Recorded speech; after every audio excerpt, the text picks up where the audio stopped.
Hey everyone, Sky here to discuss Harry Potter and the Sorcerer's Stone, starring Daniel Radcliffe, Rupert Grint, Emma Watson, John Cleese, Robbie Coltrane, Warwick Davis, Richard Griffiths, Richard Harris, Ian Hart, John Hurt, Maggie Smith, and Alan Rickman, and directed by Chris Columbus. Now, I remember this movie coming out in movie theaters, and I went to go see it on the opening weekend, plus a few more times, one on Thanksgiving Day, one around Christmas break. And this was when I was very young, too, so... And I did read this first book. Not recently, but I read it a long time ago. So, what did I think of the book? I don't remember too much, because... I was kind of being a jerk about it, I must be admittable. But, let's get into the movie, shall we? We open on Private Drive, the street Harry Potter, played by Daniel Radcliffe, will grow up when we get introduced to him. Professors Albus Dumbledore, played by Richard Harris, and McGonagall, played by Maggie Smith, with Hagrid, played by Robbie Coltrane, drop off Harry at a family-related family named the Dursleys, who are completely horrible people and mistreats Harry for 11 years, but so far, I'm liking the introduction of Hagrid, Professors Dumbledore, and McGonagall. And I also like how Dumbledore uses the light catcher and McGonagall transforms into a cat. I thought that was pretty cool.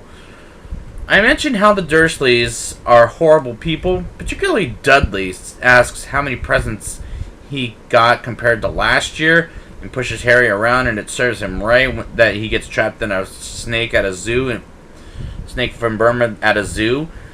And Uncle Vernon punishes Harry for no meals for a week. And Aunt Petunia is more worried about Dudley than Harry, and I don't like how jerky these people really are. I found funny when all the owls delivered letters to Harry, and the Dursleys with Harry moved to an island that's in the middle of the ocean, and Hagrid finds them and takes him to school of a witchcraft and wizardry called Hogwarts. But it was still pretty funny how they just moved away in the middle of the ocean. While Hagrid takes Harry to Diagon Alley, we get introduced to Professor Quirrell, who's a teacher of the subject Defense Against the Dark Arts, and he seemed really nervous around Harry for reasons we'll get to at the end. But the actor who plays Quirrell seemed a little off until we get to the end of this movie, but I'll talk about it. Hagrid and Harry go to the bank of Diagon Alley and get money for school supplies and Vault 713, and we go to the wand shop to try out wands, and the wand salesman, played by John Hurt, knows something great about Harry with his wand, and I do like that scene. I love how Hagrid gets Harry an owl for his school pet and as a birthday present, and names it Hedwig. I thought it was cute and sweet how Harry now decides to get an owl compared to a cat and a snake, or something like that. I can't remember what it was, the third one.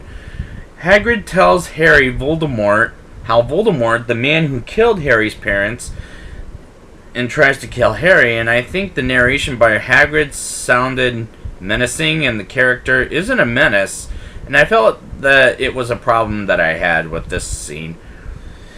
Harry goes to platform 9 3/4 and meets up with Fred, George, and Harry's soon-to-be friend, Ron Weasley, played by Rupert Grint, and I like him as a comic relief because he makes me laugh.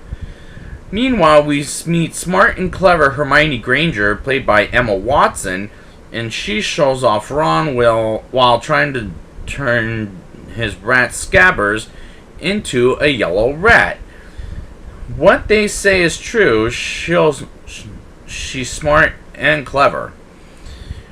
We enter Hogwarts and meet some of Harry's classmates, Neville and his toad Trevor, and Draco Malfoy, played by Tom Felton, and his friends Crabbe and Goyle. I like Neville because he feels innocent, but Malfoy, as well as Crabbe and Goyle, I just don't like. Well, let me just put it this way. Crabbe and Goyle, I just don't like how evil they are, but Crabbe and Goyle are nothing in this movie compared to Malfoy. But Malfoy is the best actor of those three bullied characters, or anti-protagonists, or whatever the antagonist. That's the word I'm looking for. And he will grow up to be in this movie. But I like Tom Felton as an actor. He can be good as a menace. Harry has 4 options: buy a hat to put on a house with the house. One is called Gryffindor, one is Hufflepuff, one is Ravenclaw, and one is called Slytherin. And Harry, Ron, and Hermione get sent to Gryffindor, and Malfoy and Crabbe and Goyle go to Slytherin. And I don't know anybody else that goes to Ravenclaw or Hufflepuff by that means. I love how beautiful Gryffindor's house looks. It's very fashionable, and same with the Hogwarts decoration. I thought it's pretty neat how they just set the designs and make everything look really good. By the way, folks, Sir Nearly Headless Nicholas, played by John Cleese, as introduced as a ghost, and I like him as a ghost in this movie. Professor Severus Snape, played by Alan Rickman, who I like as a character actor, and his character is mean and great.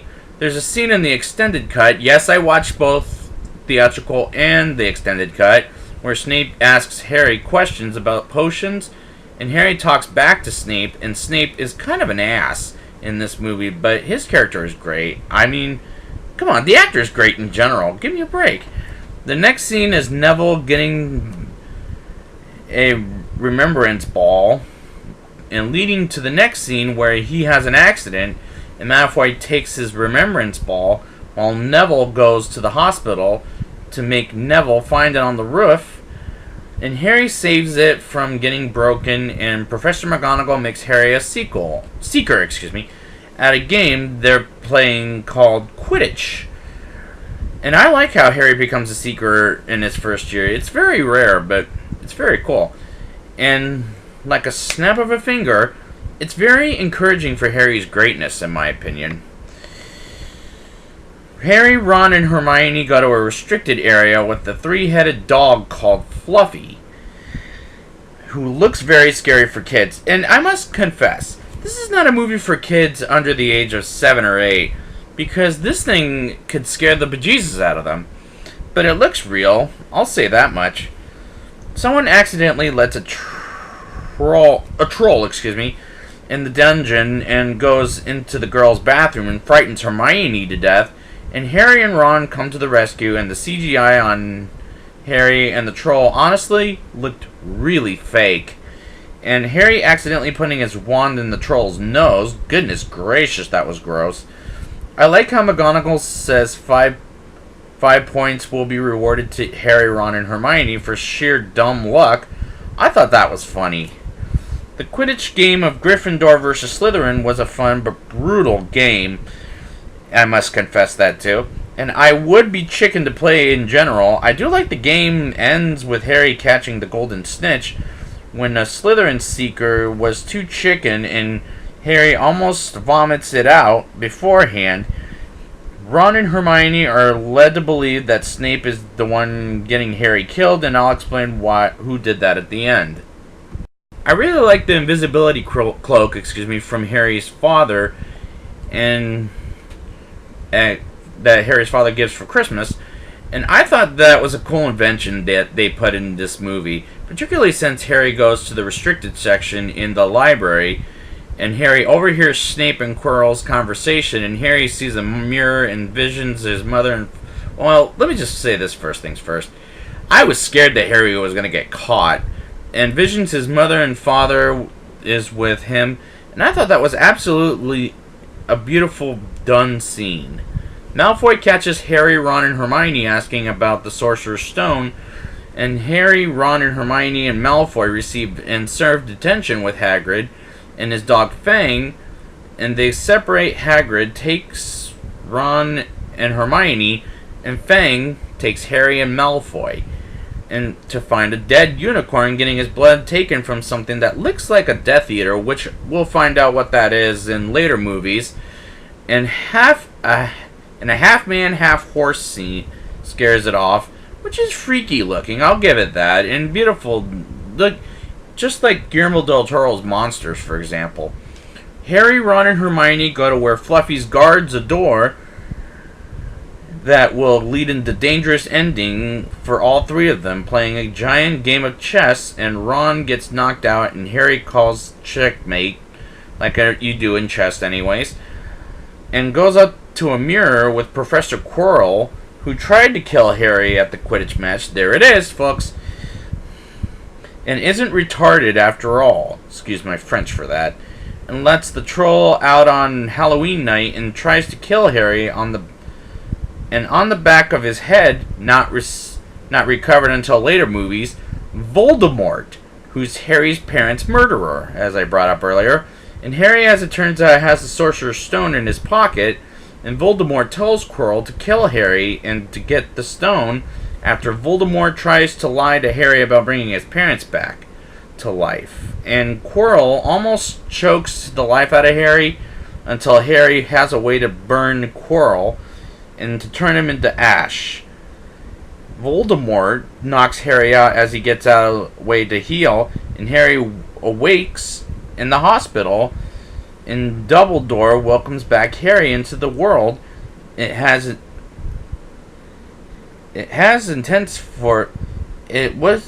was kind of intense for a PG-rated movie, and Gryffindor almost loses the House Cup with Slytherin but Dumbledore gives points to Hermione, Ron, and Harry, and Neville, and they win the House Cup, and Harry saying goodbye to Hagrid was a satisfying ending for a family book turned into film.